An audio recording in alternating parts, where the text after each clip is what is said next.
Hola a todos, bienvenidos a un nuevo vídeo donde vamos a hablar de los factores de los que dependen las propiedades periódicas de los elementos.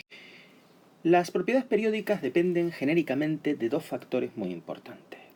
El primero es de los electrones y la carga nuclear efectiva del átomo. Ya veremos lo que es eso. Y en segundo lugar, de la estabilidad de la especie que se genere en esa transformación. Obviamente, cuando hablemos en este caso del radio atómico, pues aquí no tendrá, será el radio atómico, radio iónico, volumen atómico. Estas propiedades periódicas no tendrán, porque puesto que no se genera ninguna especie, no tendrá que ver este segundo factor, solo el primero. Pero en las demás, la afinidad electrónica, el potencial de ionización, la electronegatividad, sí que tendrán o tendremos que tener en cuenta estos dos factores. Vamos a comenzar por el primero. Los electrones y la carga nuclear efectiva.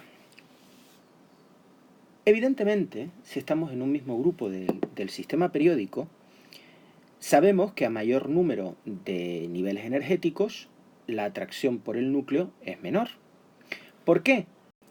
Nosotros sabemos que, según la ley de Coulomb, la fuerza de atracción electrostática entre el núcleo y un determinado electrón va a ser directamente proporcional a el producto de la carga del núcleo, que sería el número atómico, porque sería el número atómico por la carga elemental, que es la carga del electrón, ¿no? La carga del núcleo por la carga del electrón en concreto, partido por la distancia que le separa al núcleo del electrón concreto elevada al cuadrado. Por lo tanto, a medida que el electrón está más alejado del núcleo, como la fuerza es inversamente proporcional al cuadrado de la distancia, a más distancia, menos fuerza.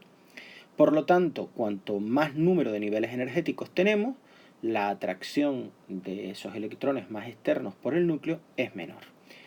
Bien, los electrones de las capas internas van a apantallar a los electrones de las capas externas. Y eso va a hacer que la carga que sientan los electrones externos sea menor que la teórica. Vamos a explicar esto. La fuerza con la que el núcleo atrae a los electrones se va a ver afectada porque los electrones también son partículas cargadas negativamente. Sabemos que las partículas que tienen la misma carga se repelen, por lo tanto los electrones entre sí se van a repeler. La repulsión de los electrones internos por los electrones externos va a ser más intensa. Entonces, esto hace que los electrones internos hagan que aíslen al núcleo de alguna manera, tapen al núcleo de alguna manera, de tal forma que hagan que los electrones más externos, los electrones de la última capa, no logren sentir toda la fuerza del núcleo. Ese fenómeno se denomina apantallamiento. Y eso hace que la carga nuclear normalmente viene dada por el número de protones que hay en el núcleo, y el número de protones que hay en el núcleo es el número atómico, ¿verdad? Pues bien, la carga nuclear, cuando hay electrones internos, varía, y es lo que llamamos nosotros carga nuclear efectiva. Llamamos carga nuclear efectiva a la carga real que siente el electrón del núcleo. La representamos con una Z, que es el número atómico, pero con un asterisquito, ¿verdad? Z asterisco. Y sería Z, el número atómico, menos el apantallamiento. Cada electrón de las capas interiores apantalla una unidad, para que ustedes me entiendan. Es como si cada electrón de las capas internas se comiera la fuerza de uno de los protones del núcleo. O mejor dicho, es como si cada electrón de las capas internas neutralizara a uno de los protones del núcleo. Por lo tanto, los electrones de las capas internas ven la fuerza nuclear disminuida, con lo que habíamos dicho, este fenómeno del apantallamiento, por las repulsiones entre los electrones. El apantallamiento de los electrones de las capas internas es igual a 1, pero el de las capas, el de las de la misma capa, los electrones que están en la misma capa, apantallan menos que 1, en una cantidad menor, por lo tanto. ¿De acuerdo? Entonces, vamos a tener dos factores en un grupo importantes. En primer lugar, que a medida que avanzamos en el grupo, n, que es el número cuántico principal que me dan los niveles energéticos, va a ser cada vez mayor. Y además, los electrones internos van a apantallar a los externos. Y esto hace que la carga nuclear efectiva que siente un átomo sea menor.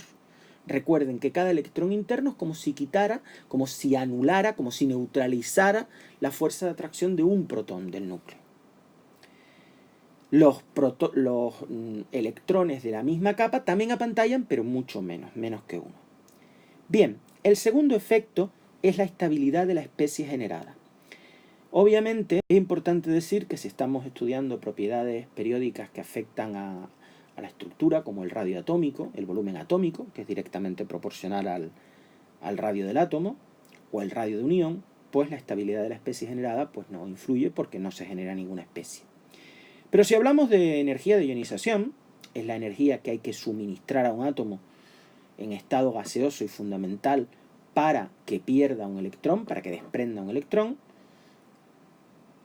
Si hablamos de afinidad electrónica, que es la energía, en este caso, que se desprende cuando un átomo en estado gaseoso y fundamental capta un electrón, en estos casos sí que se genera una especie, se generan iones, ¿verdad? En el potencial de ionización se genera un ion positivo y en la afinidad electrónica se genera un ion negativo, siempre que el átomo sea neutro, lógicamente, no que partamos de un ion. La electronegatividad, pues igual, porque como la electronegatividad está relacionada con estas dos propiedades anteriores, el potencial de ionización y la afinidad electrónica, pues igual, también depende de la estabilidad de la especie generada. Nosotros sabemos que la configuración más estable de una especie química es la de un gas noble, que normalmente es S2P6. Así es la de todos los gases nobles, excepto el helio, que tiene una configuración 1S2. Todos los demás gases nobles, la configuración de la última capa es S2P6, excepto el helio, que es S2. Esa configuración de 8 electrones en todos los gases nobles, excepto en el helio, que es de 2, se denomina octeto, y es la configuración más estable que hay. El hecho de que lleguemos al octeto o nos acerquemos al octeto hará que se desprenda más energía, porque vamos a llegar a algo más estable, o bien que se necesite menos energía. Si estamos hablando de un potencial de ionización, que es una energía que hay que suministrar, pues si vamos a llegar a una especie que es estable, una especie que tiene el octeto, pues se necesitará menos energía. Si estamos hablando de una afinidad electrónica, que es la energía que desprende un átomo al captar un electrón, pues desprenderá tanto más energía cuanto más estable sea la especie que se forme. ¿De acuerdo? Pues bien, muchas gracias por vuestra atención y hasta una futura ocasión.